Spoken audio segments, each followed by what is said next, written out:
It's Mic'd Up with Joe Webb podcast, and it's Christmas edition, and it means a lot, man. But I got my brother on here, Mr. Zach Cox. It's me.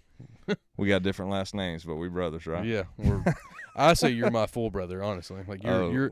I've never thought of you as a half brother ever. Like you're my brother. That sounds weird to even. Yeah, to even try to say. To even think that it sounds crazy. Yeah. Everybody from his family cooked, and I feel like that's all we've been doing. Yeah. Eating, dude. Eating. That's what I'm saying. And opening presents. We're very blessed. Yeah. Oh yeah, dude. It's from what we came from. This is the life. Oh my gosh, you know man. what I'm saying? This is the life. We and we'll get into that. Yeah. I mean, we definitely came from it. It's weird because it was a great upbringing. Oh yeah. But we just didn't have what everybody else had. Yeah. Our mom was dealt. She was dealt a bad hand. Yeah. That sucks. Yeah. She was dealt a bad hand, and we'll get into that, man. Yeah. But I think where I want to start out at, I probably look like a bozo with my legs crossed, but it's just more comfortable. But anyway, man. So where I want to start is I want you to introduce yourself, just in case people have never met you from me. I want you to introduce yourself, and let us know how old you are, where you work at, what you do for a living, what's your favorite beer, what size shoe you got. No, I'm just playing. Let us know. It's small. It's a small foot, but no. I'm Zach Cox, or formerly known as Zachary Cox. I'm a welder, MIG welder as of now, but my ambitions are to become a TIG welder eventually.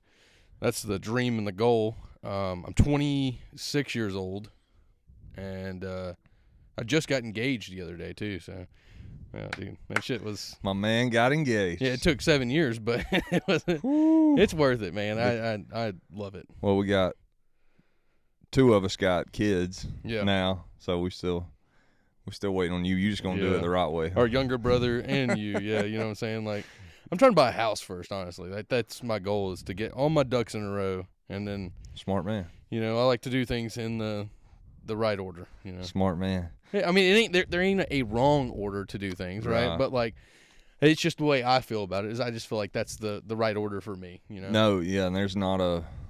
I think it happens how it's supposed to happen. Exactly. And sometimes different things work out better than others, but I feel like at the end of the day, when you sit back in your recliner and you kick your feet up, when you kick your feet up, it happened like it was supposed to happen. Mm-hmm. If that makes sense. I wouldn't go back and change it. Yeah, it's all God's plan anyways, you know? Mm-hmm. Like, we may say that we can do what we want to do, but there's a plan initially out there. We're just following it, you know what I'm saying? It's just happening.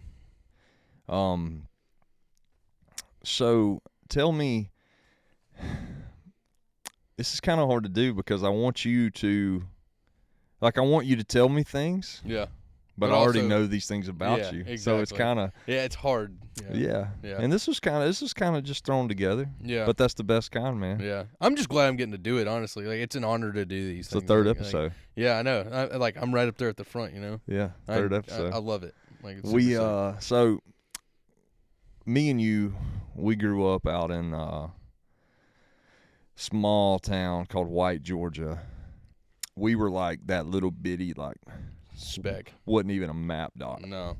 It had a truck stop. That's what was good about it. It had a Taco Bell, Burger King, and a Pizza Hut inside of it. Like, and I worked at that Burger King. Dude, I'm telling you, there's so many memories from that Burger King. It's not even funny. Like, I spill these memories from you working at that Burger King all the time to people. Like, you working with our cousin, like, there. I was there. Super funny. I was there last night after we left the Christmas lunch, and me and Megan pulled into there, and I pointed. I was like, I used to work there. She was like, it was that one? I said, yeah, that was it. She said, I knew that you used to work at Burger King, but I didn't know it was that one. Yeah, like, a truck stop Burger King. That was it. It wasn't even an official Burger King. It's like the stepchild Burger King of Burger Kings. But that's where we grew up at, and it was a good spot. It was, dude. Like and our family was all around us. Like all of our family was right there. We didn't have to go far to family events or Christmas. Like we all spent it together every time. Everybody was there. We did. You had two separate, and it all gets confusing to me, but you had like all the Hazel Woods, but they were kind of spread apart, and you kind of went from these Hazel Woods to this Hazel Wood, and it was kind of we spent time at both.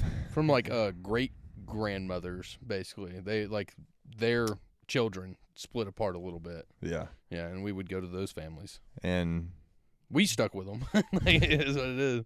We loved them. Yeah. So what I was about to say, the crazy part was we lived in that little bitty map dot of White, Georgia, but we went to a high school that was like 30 minutes away. Yeah. And dude, we could walk to the new one that was built right beside it. Made no and sense. they wouldn't let us go to it. I ended up going to the new one. Yeah. Because I had to lie on my address, but. Yeah. Hey, you got to go. You know what I'm saying? It was I'm glad I graduated from Adairsville, though. Adairsville was like. It's a good school. It's a good school. It really is. And it is. Yeah. The teachers, the administration is just great. And they actually care for you, I feel like. They do, and to this day, I still call myself a tiger. Still a tiger. I'm a colonel, like a slight, like a little smidge, a little bit of a colonel. But no, Adairsville, and I've talked. I mean, the last guy that was just on here, Laney House, we talked about Adairsville a lot, and I think that was also a place that we spent a lot of time there too, though. Yeah. From school to Adairsville festivals to some other family there. Yeah. You know, different things like that. But all in all, man, it's good upbringing. Yeah. It was a good upbringing. Like, It was. our mother is the best. If you don't know our mom, she is the sweetest person on planet Earth. She couldn't get any better than she is. No. Honestly. I mean, absolutely. I've never met somebody that was like, yeah, I don't like that woman. She would give you anything you need. Like, she's never held back, ever. Zero. Yeah. And the most love on planet Earth. She has it. And man, that shit kills me because the hand that she's been dealt. Yeah. And is to be such a good person. It's wild. But I kind of want to fill people in. Yeah. On the, I guess you would say the part that most people probably wouldn't know, and that would be that obviously we're half brothers, and we both had our our own dad, but neither one of us knew our own dad in different situations. Exactly. Yeah. In different situations. We never really had fathers. No. Yeah. Like, we never had fathers at all. Zero. Yeah. So where was your dad from? God. So I know that like Ackworth was kind of like where I want to say, and Mom may kick me in the leg because I might be wrong, but I want to say they're from like Ackworth. Okay. I didn't know that. I didn't know that at all. I want to say so. Yeah. And then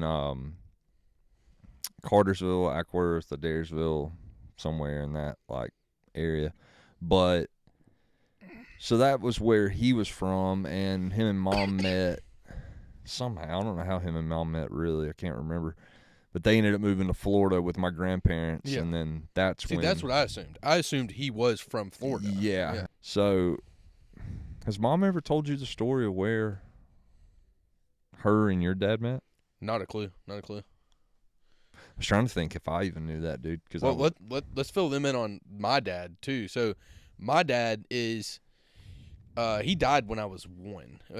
Just go ahead and break that out there, I guess. But so I was born, and then he was in a motorcycle accident. So he passed away 7 weeks later in the hospital, right? Yeah, 17. 17 weeks. Oh, that's crazy. Yeah. See, I thought it was 7. I've been assuming 7. I knew it was a 7 there. But, yeah, I don't really know a whole lot about him. I don't ask a whole lot of questions. It's like I've never really had a father, so I don't have a reason to... What can it change? Yeah, exactly. It's not going to do much for me.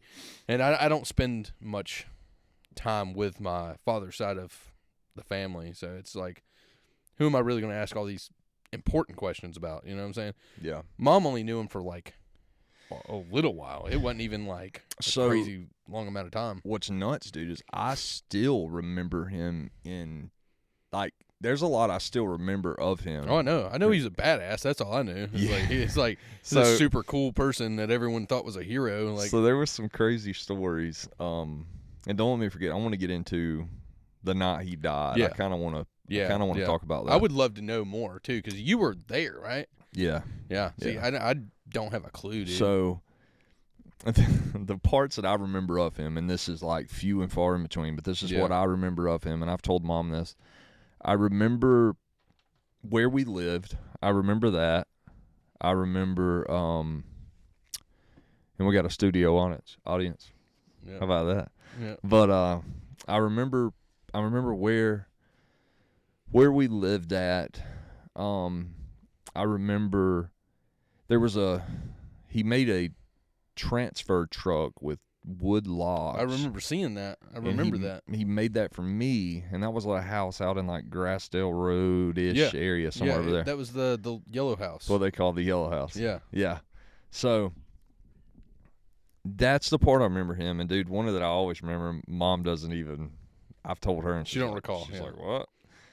I was with him one time. We're going down Grassville Road, and somebody pulls up beside us, and they're like, and people got to know Jeff. He was like some redneck, some redneck shit. Yeah. So yeah, I would assume white trash, if anything. Like, from the stories I've heard, I'm like, that recalls of white trash. Mom liked him a little rowdy. Yeah. But anyway, so dangerous. Yeah. So I remember going down Grassdale Road, and somebody pulled up beside us and was like raising hell. And I remember Jeff, I swear to God, pulled this piece of wood like a baseball bat out and was hanging out the window. I guess it would have been from the driver's side, and was beating their front windshield out. I swear. Dude. I kid you not. Like, that happened. So, okay, if you're saying that means he had some typical anger issues. That's what it sounds I like. can 100% say that I caught those from him. Like, I definitely have some problems when it comes to that. The second one. That's crazy. So the second one was, oh man, this is funny. So somehow a raccoon or a possum got into our house. Do you remember this? Was it a raccoon or a possum? A possum. So this possum got into our house, dude. And I remember laying in the bed, or I don't remember what it was, but all I remember was Jeff shot that little bastard in the hallway with a shotgun through the floor. I remember this. I kid you not. I'm so glad you're telling me that, because, like, dude, there's so many cases where I'm like, I would so do that. Like, I remember that's this. something I would do 100%. Nuts. And then, and this goes on more of the. Oh God. This goes on more of the crappier side of the story. Yeah. And I don't know. Do you care how graphic I get with it? No, go for it. I've heard graphic about it. You know what I'm saying? Like, Plus, I know don't really what it have is, enough to go too graphic Yeah. with it, but I remember a lot. So I was I around like 5? I was about 5 years old, and he went to get a motorcycle, and I guess like Mom dropped him off and then was going to have to follow him. But long story short, me and Mom were following him on this motorcycle. Yeah. And he goes over the bridge, and I don't remember this happening because I was so young, but he gets hit by another car that came off the bridge. Like, They were turning onto the they interstate? were turning on, no, they were coming off the interstate. He was going over the bridge over the interstate and hit him. Whatever, it done a lot of damage. And one of the only parts I remember of it, and it's still to this day, it's just like, It's terrible. Jesus. It's a terrible sight, I'm sure. I remember like his, and Mom has went into it and kind of told me kind of how it happened, but I guess like the handlebars had punctured him. Yeah. I would assume that the handlebars were turned. He went into them, and his body was thrown through them. In Mom's defense, she didn't let me get out of the car. Yeah. She got out, took off running, and little Joe had to go too. And the fact that Mom could even physically see what she saw without like just going straight out, like because Mom sees a bloody finger, she'll pass out, dude. She's out. Like there's no stopping it. But, so she's a strong woman for that, like that's crazy. But he lived. Yeah, he lived another 17 weeks, and I remember a lot of that in the hospital. I remember people bringing us Christmas. Yeah. I don't want to speak on that because it is Christmas. Yeah, exactly. And praise the Ronald McDonald Fund too, because like that's what housed y'all, right? I was staying with my Aunt Angie at their house while this was all going on, and then y'all were staying at the Ronald McDonald house. So y'all spoke on that last time on the other podcast, and that is a big thing that Mom's preached to, and like that's told me, and like and I every time I get a chance to donate to it, I do as well.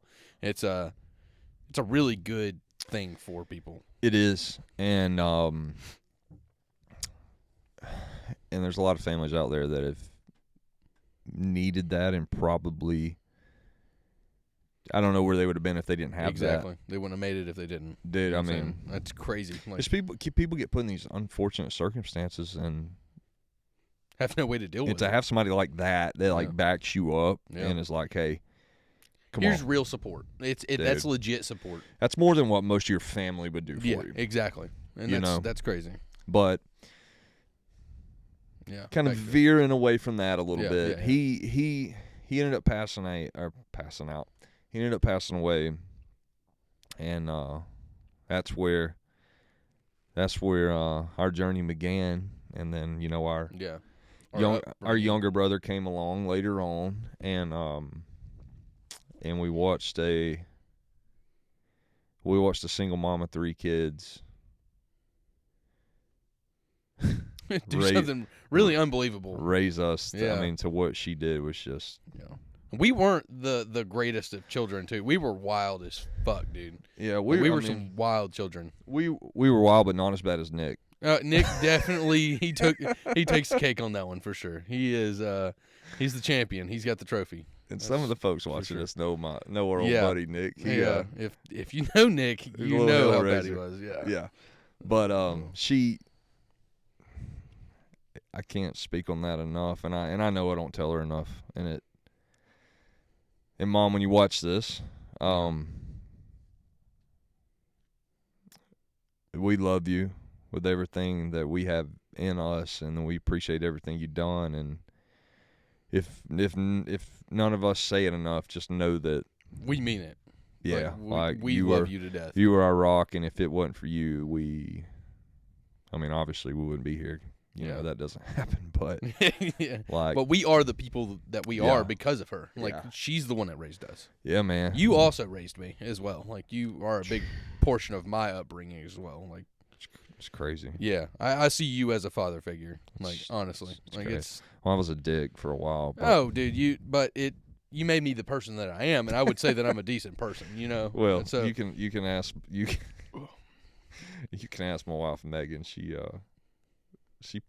She probably would agree with you on some of those things. Oh yeah, I mean, but I wouldn't have. And then the Army made it even worse. No, I wouldn't have the tough skin that I got, dude. Like it's like between working for the union and then being your brother, I wouldn't have tough skin. You know what I'm saying? Like it's those two things made me. And I wasn't a mean brother. No. I've always had this. Like I feel like I always had this.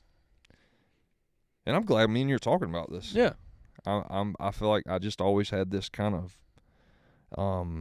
structure in my head that I felt things should go the way that you want them to, like the way maybe. Yeah, like you have a list of things to follow, and then if they're not in line, then then I think the military made that worse. Oh yeah, but because that's all that is, a structure. Yeah, but I wasn't like out bullying y'all. I remember the one time that we were going to Christmas Eve, and I had shorts on. You All just right, cut the podcast. I was joking. we just came back. You just came back from I guess boot camp, right? Like, I guess. Yeah. I think it was boot camp. Like you just came back, and you were Billy Badass right after you came back. And I was. Yeah, and then I was standing in the hallway, and you were like, "Go change."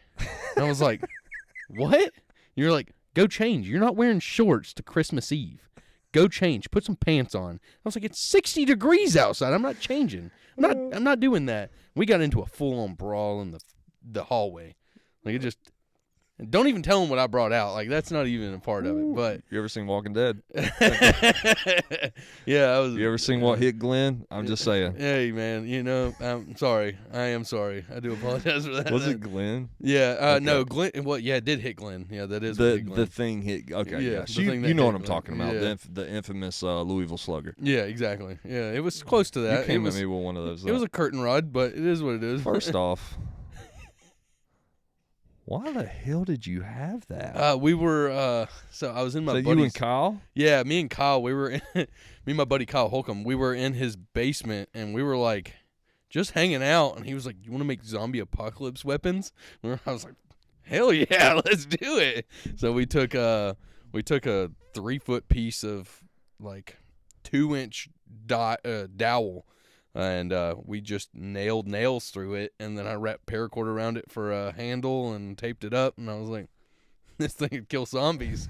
and then I also had one that was about 2 foot, and then it had a string attached to it, and it also had what are those things you call? It's like it's not a mace, but it's a flailing mace. That's what it is. It had a string attached to it, paracord. Okay. And it also had nails attached to it too. And like, dude, it would do some damage. It was pretty cool. You had some wild shit. I've got a tattoo on my leg where I let you tattoo my leg. And you were how old? I was 16, yeah. 16 years old. And shout out to Forrest Bates. He also has an anchor on his leg as well. And he's still, every time I see him, I ask him to show me. This looks good. It looks good. I'm sorry, yours don't. Yours was my first tattoo. This is the second. I got better. It took time. It's so funny. Well, the crazy part is I have a tattoo right here on my I've got Heisenberg from Breaking Bad right here on my leg, and it would be super cool to put another one right here. Yeah. And I thought about it. I was like, I could cover it, dude. I could cover that up. Cover it up. But then the issue is the tattoo is way up here. So the tattoo would literally have to be like this big to Use match. it as a hair or something. Like you can make it work. Don't worry about my feelings on your tattoo. All right, cover that thing up. So funny. I know how bad it is.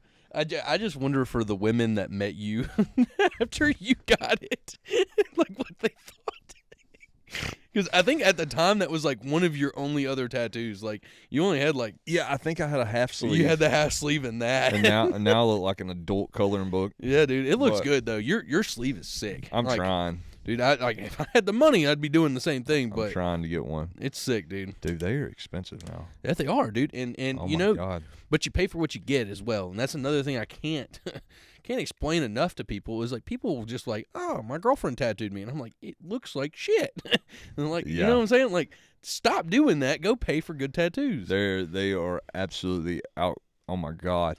And as a matter of fact, where I get tattooed at, I was talking about you the other day. And what's the guy's name that tattooed your chest? Josh Shuver. He's Josh at Shuver. Artistic Edge. That's right. So I was talking to him, and I was like, "You tattooed my brother," and I pulled it out and showed him a picture of where I think you had sent it to me a long time ago. I was like, "Yeah, you tattooed this." It was just another one. He remembered it. He was like, "Yeah, I remember that." Yeah. He told me, so like there was a whole story to that crap too. He was like, "Hey, we're gonna put you in a what are those things where like they have like a bunch of people come to a big building for a bunch of stuff. It's like a convention. It's a convention. He was gonna put me through a convention. Tattoo convention. Yeah, and he was like, "Dude, we're gonna put you on display." So he was that proud of it. Yeah, he was super proud sweet. of it at the time. And then like he was like, "I'm gonna fly you out to California. We're gonna do this whole thing." And I was like, "Oh crap, this is serious. This is a good tattoo." Come on. I chose it right. You know what I'm saying? And he just never hit me back up for it, you know? And I was waiting for that phone call, too. I was like, hell, I'm down for this. He said he was going to pay me and give me another tattoo. He must have did another one that was, well, topped it a little better, cool, yeah. You know what I'm saying? Here, let me get this wire right here. No, you're good, brother. But, So my first tattoo. What's his name? We used to go. Me and Forrest used to go over. His name was Tyler Waits. So that's actually Kristen's friend's cousin. Okay. I believe. Yeah. So we knew him like He after the fact. He tattooed Forrest, and then I ended up getting a half sleeve from him, and I've got a bunch more from him too. So there's not a lot of tattoos I have that were done, in a professional setting. No, but they're all great, dude. Like that guy knows what he's doing. It is. Why he doesn't own his own shop is insane to me. Yeah, I don't like, know. We can't get too deep into it. Yeah. But because I don't know. Yeah, I don't know the rules and regulations on all that. But anyway, he definitely does good tattoos. Yeah. That's the thing about it. That's all anyone needs to know. He does great tattoos. He does. I mean, it is. I don't know. I've never seen any of his other like style. I don't know if he does any other style, but like I don't either. His traditional tattoos. Like that's what you would call that, right? Mm-hmm. Traditional. Yeah, they're great tattoos. Like those are fantastic, and I love everything that you've done with your tattoos too. Like they mean something to you individually, every one of them. I just like that. First off, I just don't give a shit what people thinks. Yeah. And what I mean by that is I don't have to look a certain way or do a certain thing to prove to you who I am. You didn't used to, though. Yeah. Back in, like, when we were younger, that was all you cared about. That was the only thing. Is like, what people looked at you as. Yeah. Like, that was a big thing for you. Is like, I want to wear this because that's what's cool in school. And tattoos may have become a way to break out of that. You know, that like immature style then. But I tell this story before. I'm country as hell, and like I know that. I'm not though. I may be wearing fucking boots right now, and I may be wearing a button up and looking like I'm country, but I'm not. You look at my tattoos and you're like, that's not your normal thing for somebody that's like, no, dude, they look sick. But and I mean that's what I was getting to. Like I'm to the point where I just don't give a shit. Yeah. I don't give a shit what people think, and if I like it, I like it. You know what I'm saying? So, and I love traditional. Yeah. And then when you go in the military, everybody's got tattoos. And the story behind that, this is what, if anybody ever asks, why does Joe have a full sleeve tattoo? Let me tell you why Joe has a full sleeve tattoo. So, when I went in, you had to be like 2 inches or so above your elbow. Yeah. Right? I got in, and something was happening where in the Army, or might have been all the military, NCOs, like higher NCOs, couldn't become officers. Because of tattoos? Because of tattoos. Mm. We got a new sergeant major of the whole Army, and he was like, that's stupid. I'm changing that. Yeah. And then, like, the next week, every private had full sleeves. They do, dude. It didn't take long. Everybody They were like, did. my next check, we know where it's going. Everybody. Everybody had Camaros and full sleeve tattoos. Oh, yeah. Motorcycles. I even had a Camaro. Yeah. And a motorcycle. I had both. Yeah. Oh, I know. Your profile picture for a long time was you posed up on your motorcycle. It was... And you know what? You used to wear a chain wallet, and I was like, dude, that's the sickest thing I've ever seen. So I had to start wearing one. I started following in that footstep. He stopped wearing one, and then like I stopped wearing one, and then I started looking around. People were still wearing them. I was like, that's so gay. I was like, what the hell? Well, you look back. It's funny how you look back on things that you thought were that you thought were cool. I was telling Megan this. We seen like a video or something. I think it was Home Alone or something like that. There was some green carpet, and I told her, she was like, "Do you remember that carpet?" And I was like, "Yeah." And I said, "Isn't that crazy how we think things are super cool and popular?" Yeah. And then all of a sudden one day, like that, they're weird. Yeah. It's like fads are so crazy. I mean, people used to have carpet in their bathrooms, and like that used to be a fad, dude. And that is not cool or sanitary. I remember a place Mom used to live. She had her bathroom had carpet in it. Yeah, that's so gross. You remember that? So I could not get out of the bathtub and then step on the carpet in wet feet. Oh gosh. Oh, dude, I would throw up. That's crazy. Yeah. It's wild. It's insane. Carpet's very. I don't know who come up with that shit, but it's kind of gross. I like carpet. It keeps your house cozy, but that's about it. That's what I was telling Megan, dude. I love carpet in a living room. Yeah.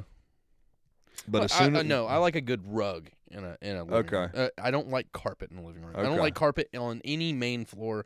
So like if you have a main structure like where people come in and you entertain and things like that, you do not want carpet because it's going to get stained. It's going to get gross. It's going to be destroyed. But a nice rug, you can replace it. You can take it, throw it out. You know what I'm saying? You put another one right there. Yeah. You ain't got to worry about it.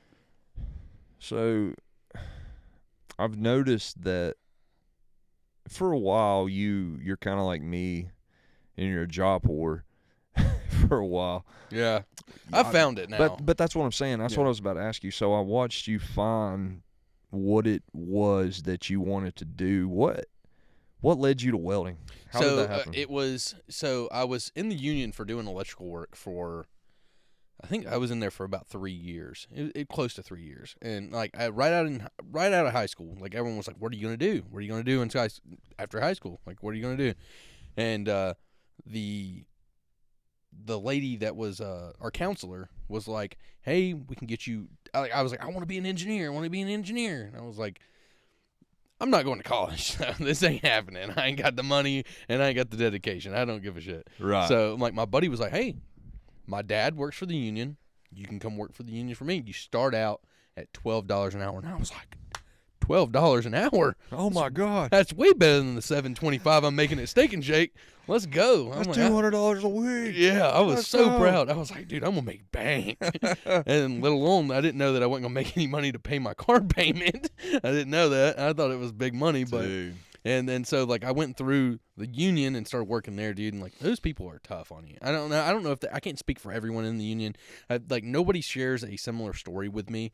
It's because like the union that I worked for was a small company, family owned, and it just happened to be unionized. And it was like, I'm not gonna talk bad about them, but I didn't enjoy it. You know, because my friends may watch this, and then like his family may watch this as well. It's like I did not enjoy working for the union. There were some bad people that treated me poorly. You know, being 18 years old and not knowing the world and not knowing how the workforce worked. But I will say that they made me a thicker skinned person than I was. And then like I was like, I don't know what led me to welding. I really can't remember anything that was like stood out. It was like, hey, you need to weld. It just became a obsession of mine to watch on YouTube, and I was like, that sounds like fun. The little that I remember doing it in high school, I've piddled with it like some like different jobs and things like that. I never done it as a job, but I done it a little bit in high school in welding class, and then did like I said, piddled with it a little bit in like different jobs I've worked at. Did you piddle with stick welding or MIG welding? Both. Yeah. But what I remember, though, the point I'm trying to get to is I remember almost it's like satisfying. Yeah, it is. It really is. You know how, you watch those like little videos that are like satisfying? That's what it reminds me of, where you're just like drawing that little line. Yeah. It's way more complicated than that, in my opinion. Like it's like for sure complicated. Yeah, when I'm teaching people how to do it at work or whatever, and I'm just giving my time to show someone, like I'll stay late and show someone how to weld, right? And I'm thankful for the opportunity that they've gave me, because like it's my first welding job initially, and that's what I'm trying to get at is like I didn't just become a welder, right? Like I had a bunch of stepping stones to get to the point that I'm at. It took a long time to find a company. Who taught you a lot? It was Scooter Hazelwood. Really? So like it was. I started working after the union. I started working for Steel Materials in Cartersville, right off 113, and I was a customer service guy. I would literally stay. I would skip every break that I had, every lunch break that I had. I would work about an hour and a half. That's all I had. It was 2 15-minute breaks and then a 30-minute lunch. I would take both of those, and if I didn't eat, I didn't eat. Whatever. I was still fat, so I had plenty to go off of. You know what I'm saying? And so I would just weld, man. And Scooter would stay sometimes, and sometimes he would be like, here, these are the settings you need to run. This is what you need to do. Do this. Just weld a bunch of these together. Gotcha. Like, all right, cool. And he helped me out a lot. He taught me a good bit of technique and stuff like that I needed to know. And so I'm self-made with Scooters help. You know with what I'm saying? some, yeah, with some that's good. assistance. And That's a man. What a cousin. yeah, I know. He's a great guy, dude. The shit he taught me, man. Oh, I know. Let me put it like this. And it'll, I mean, in your head you'll probably be like, "Oh wow, I didn't think of it like that." So my aunt bought me or gave me a guitar. Yeah. Scooter, I told Scooter, I was like, "Dude, I would love to learn how to play guitar." That's what I told him. Something like that. He was like, "Yeah, me too." He picked a little bit on banjo or whatever. Yeah. And dude, he would get on the internet. I don't think internet was still slow then. Oh yeah. So I don't think we had like YouTube. That's when iPods were a thing. Maybe like, yes, yeah. I don't think he really used YouTube, but it was a lot of like chord charts. Yeah. And he would like learn how to play these certain chords on a guitar, turn around, show me how to do it. Yep. Right? So then again, he was teaching. Well, he teaches me how to do it. And then next thing you know, I'm writing songs. Yep.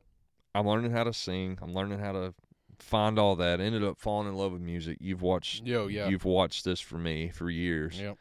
And I will say the from where you started to where you are now in music is like it's wild. Super impressive, dude. And I couldn't be any more proud of it. You know what I'm saying? Like I love where you are now. Thank you. You know what I'm saying? Like and it's just to me looking back on that, you know, in his head he was probably like, I'm showing my cousin how to play this. But y'all were hanging out too. You know what I'm saying? Like y'all were just hanging out at the time. Showing my cousin how to play wagon wheel. You know. Yep. And the next thing you know, I'm writing songs. I'm learning how to sing. Yep. Still not that good at it, but I'm still trying. But you took it serious, you know. Whatever. Yeah. But and then next thing you know, I'm living in Nashville, writing songs, dude, chasing a dream. Yeah. And then I've got a song on America's Got Talent. Yep. Just like that, you know, and you look back on those things, man, and if it wasn't for him, honest to God, that you had a song on America's Got Talent. I really do. Yeah, that's 100%. Crazy. Who was it that sung it? Hunter Price. Oh, it was, yeah. Dude, we hit 43 on the iTunes charts that night. Yeah, I remember listening to it on a radio station. Yeah, yeah, 94.9 The Bull. Yeah. Mm-hmm. So, but you look back on it, it's like if it wasn't for Scooter. Yeah. That's a funny name. Yeah, it is. people probably like Scooter. No, that's Scooter. That's Scooter to us. Yeah. His name might be Chris, but that's Scooter to us. Yeah, 100%. I've never called him anything else. I'm surprised. I just remembered the name Chris. To be honest with you. I don't give a shit what anyone says. That's his fucking name. That's 100%. Scooter. That's Scooter by guy. 100%. But he taught me a lot. Yeah. That's what I'm getting to. He's also gave me a lot of knowledge. You know what I'm saying? Not just through welding, but like he was a mentor 100%. Like he was a great mentor as a person. Like he was. Just a good person all around. We'll stop right there. I've been through several jobs. I haven't done a lot of like career paths. You know what I'm saying? I haven't had a lot of career paths. But my main goal was to weld. So every job that I've taken is like typically a step closer, and I try to stay ahead to like get closer to it. Yeah. I've taken one drawback, but it actually led to where I needed to be, right? So I've been, thanks to Scooter, he was the one that taught me to weld. So like I was like, I took that job because I was like, this is my opportunity to learn, right? So I took it, I learned, and then my next job was working for a gas company. I was doing pipeline stuff, and I forgot about that. Yeah, and so I was digging trenches with a shovel, dude. Like it sucked. Grunt work, baby. Oh, I'm telling you, they called me a what did they call me? It was something hands. Like I was basically just hands. That's it. Like I wasn't doing anything that was like actually producing the gas, you know? So like I was doing a lot of plastic work, and that shit's not welding. like it's not. And so they I worked from that to I'm losing train of thought now. But like I did gas, and then I started working for Pest Ban. Pest Ban's This was my drawback. It was I started working for a pest control company. And that's when I lived with you for a month or so. Yeah. Okay. Yeah, that's when I was driving their company truck, and that was the only thing that got me. It was like they gave me a company truck, and I was like, my car broke down, so I was like, well, they're gonna pay all right. It's based off commission, and I work hard, so I know that I can make my money. And but it wasn't a get rich quick scheme. You know what I'm saying? Like everyone made it out to be. Everyone was like, oh, dude, if you work hard, you're gonna make money fast. You know what I'm saying? No, I guess I don't work that hard because I wasn't making any money. You know what I'm saying? And it was a good job. The people, like that's what I learned from that company was like those people were so good. They were like the greatest people to work for. They didn't pay worth a shit. Like, but the company truck was very nice. But that was about the only good thing about it, in my opinion. And then that was the only thing that wasn't welding oriented as well that I've done so far.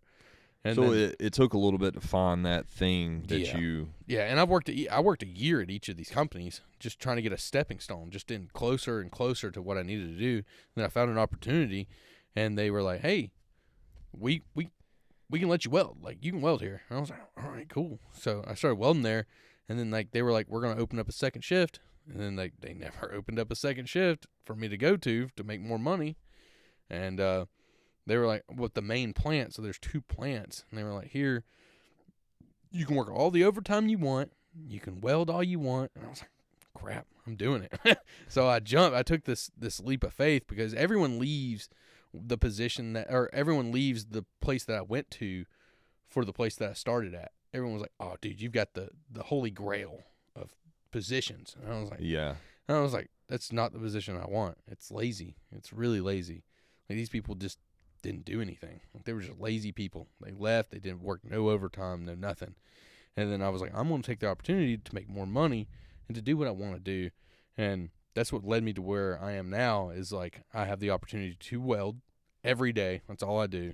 I don't do anything but weld and work all the overtime I want. I could work 75 to 120 hours if I want. And if our boy Trump does what he said, that's what I'm saying. And overtime's going to be free, baby. You know what I'm saying? I'm going to make so much money. I mean, they can't stop me. Joe works commission, so I don't get to know what overtime is. But I know. I remember what that's like. I know what that's like. Yeah, man, that's good. I'm glad that you were able to figure out what it was that inspired you and how you go into work every day and you don't just hate your freaking life. Yeah, I love my job. You know, I love my job. That changes the game when you can go into work and you obviously you don't want to work, but at the same time, you're like, I can make it through this. Yeah, and I have when I first started working there, dude, I had no problem waking up. I was like on this break that I've been on. I've been off since Friday, and it is Wednesday right now. Like, by Sunday, I'm like, dude, I'm so ready to go back to work. Yeah. I'm so ready to weld. I want to weld so bad. Like, it was so good to have that feeling. You know what I'm saying? Like, I'd never had that feeling before. It was like, I'm ready to go weld. You know what I'm saying? Yeah. It was nice. It was really nice. That is cool. Yeah. That is cool. Where have you went? So, I know a few of your jobs, your past jobs. Like, we spoke that you worked at Burger King. Did you work anywhere before Burger King? No. So, oh God, dude. I said I'm a job whore earlier.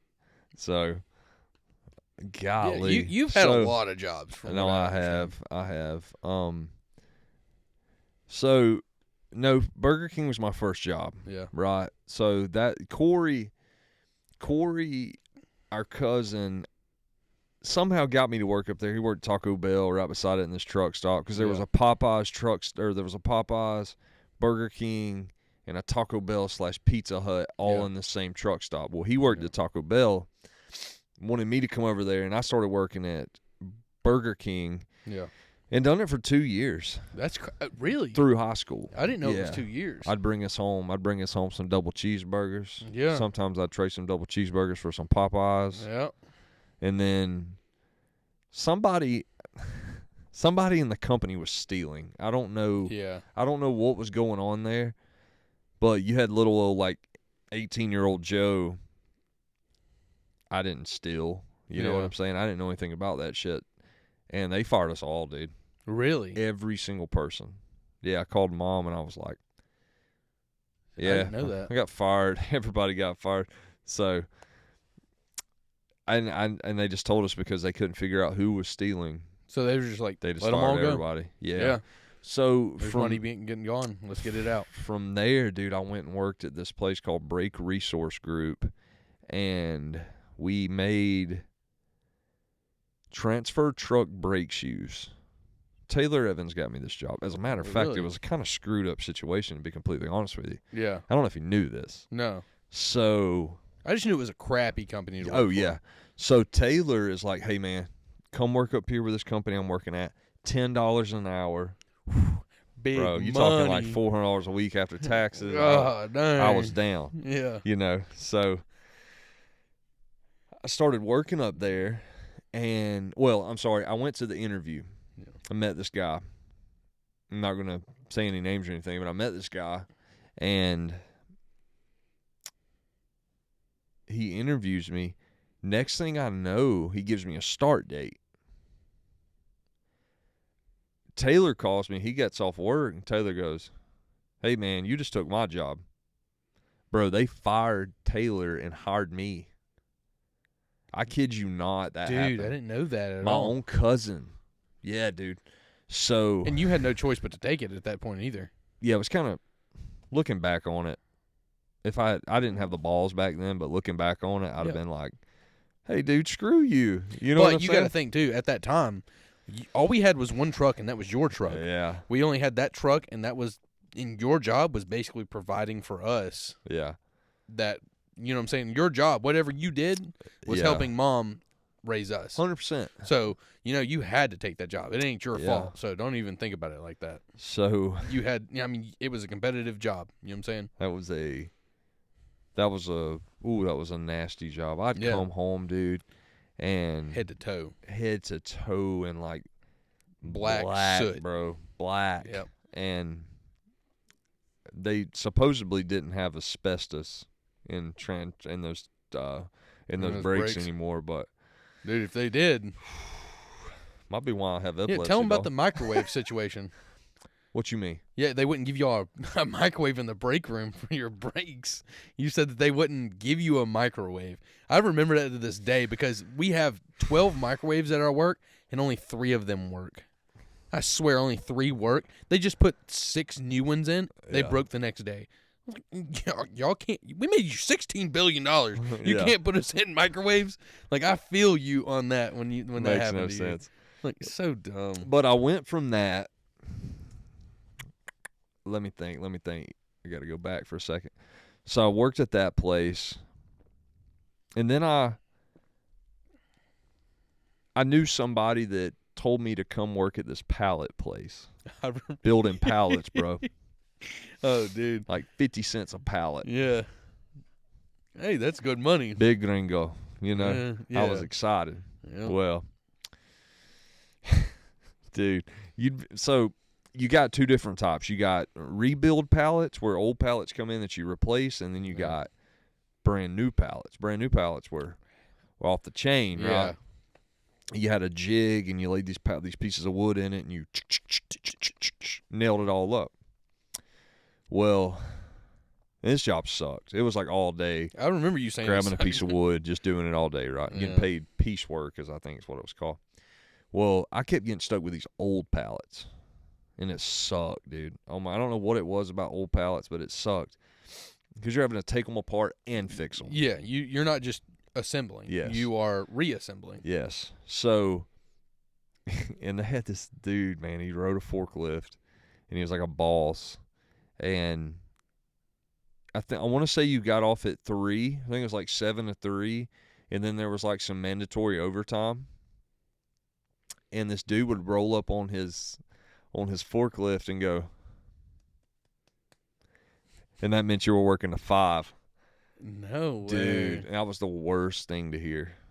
Oh my God. I work But 7 to 5 every day. anyway, For now the I last work, year and a half. now I work some crazy hours. Yeah. But looking back on it, then days, it was like, dude, this when sucks. you're young, dude, hours. You're like your life has changed by working 8 hours. Yeah, it's like you couldn't. You had your mind can't comprehend standing in one spot for 8 hours, and you go in there and you do it, and you're like, oh my god.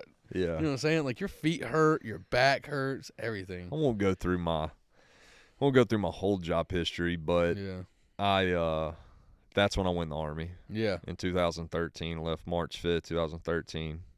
That's the day that I made old mama cry. She was pissed. Dude, yeah, she was. She was, dude. She also cried when you bought that motorcycle, but and not only that, I wrecked that motorcycle. That makes it even worse. God, dude, yeah. I called her when I wrecked that. I said, you shouldn't have called her. Listen, I called her. I said, hey, you hear that I'm breathing, right? You hear me talking to you, right? She said, yeah. I said, well, I just wrecked my motorcycle. Oh, my God. Where are you at? I was like, you just heard me talking. I'm alive. I didn't die. It's situation. I understand. It's situation. It's dude, like, I was at home on leave. Oh, man. I was at home on leave from the Army. Yeah.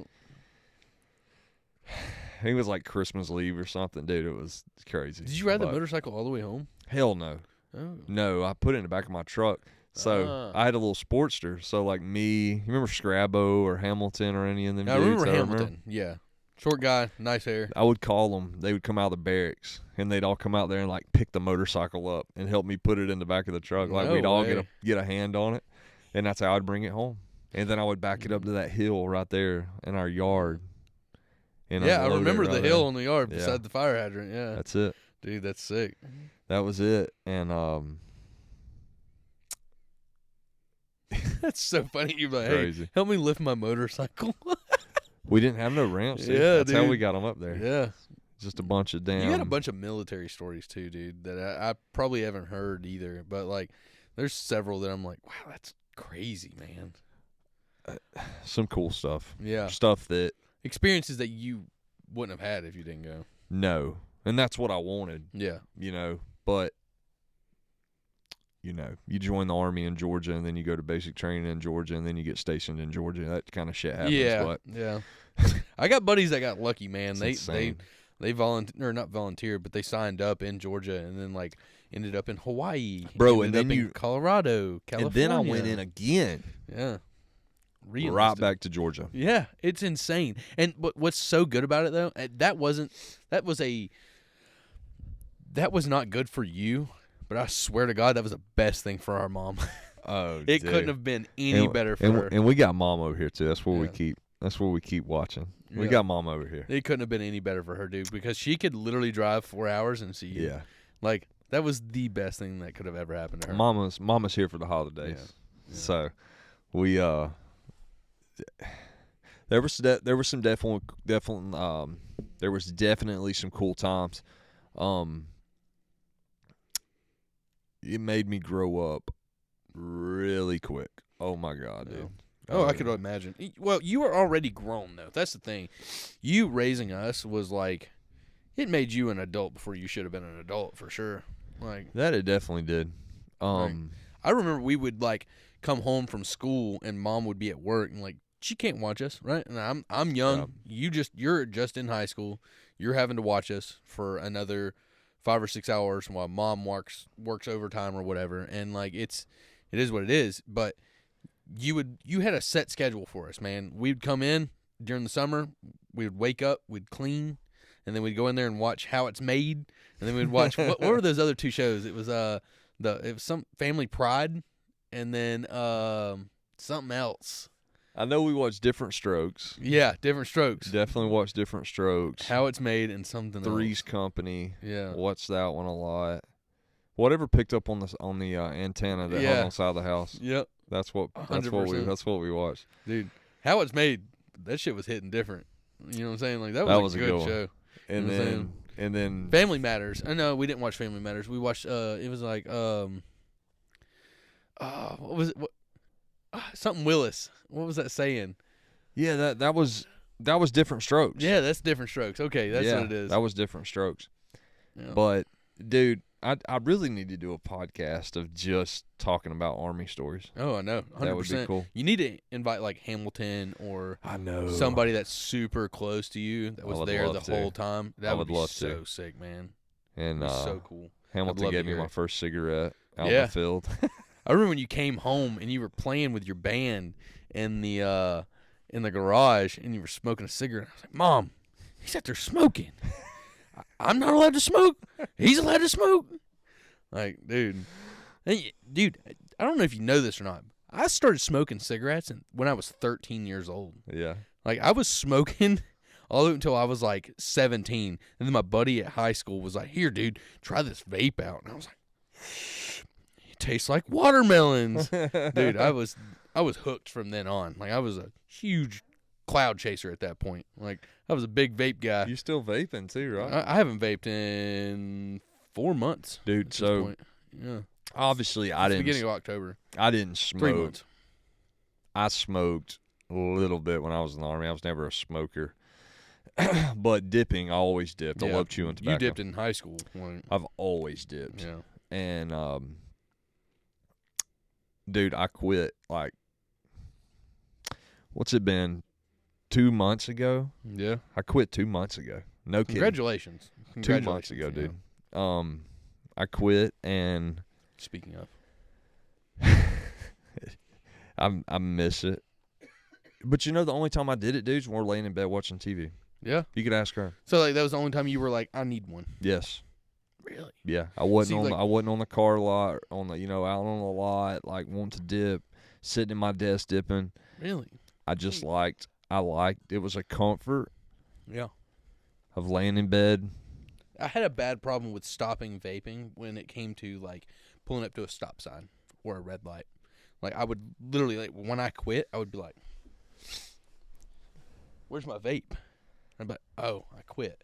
Yeah. Like I need that habit. Like it was just like that was the moment every time. There was not a stop sign. I don't care if there was 20 back to back. Yeah. I'm hitting that vape at every stop sign. Like it was just a huge habit for me. Stop signs were a big thing. Dude, when it first came out, it was like somebody put it down. Like they put a camcorder to their face and was sucking smoke out of it. Like, no, dude.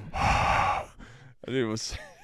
I remember I bought my first one. It was that little pin, and I put it around my neck. And you were like, "Dude, you got to take that shit off." And I was like, "Why?" And he was like, "You look gay." Let me tell you a story. Oh, let me tell these people a story. Oh man. Oh, dude, this is so funny to think about. So, you got headphones now, right? Yeah. You got headphones. You play video games. You got wireless headphones. You got headphones on your head. Whatever. Yeah. So, I remember you at home when we were younger. You were playing a video game, and were you talking on the phone too? Yeah. Bro, you put your cell phone on your head and took a belt and put a belt around your head and tightened it so the phone would stay on the side of your head.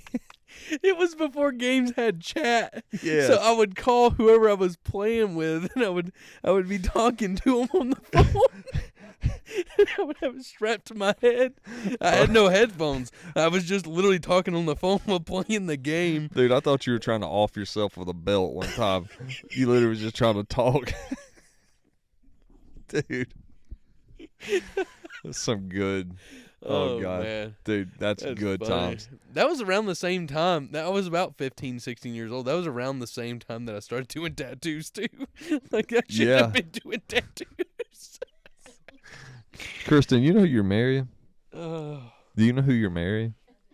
Oh, man. Oh, yeah. She knows. 100%. My man just got engaged yesterday. Hey, man. Appreciate it. Proud of you, buddy. Yeah. You, I think we turned out all right.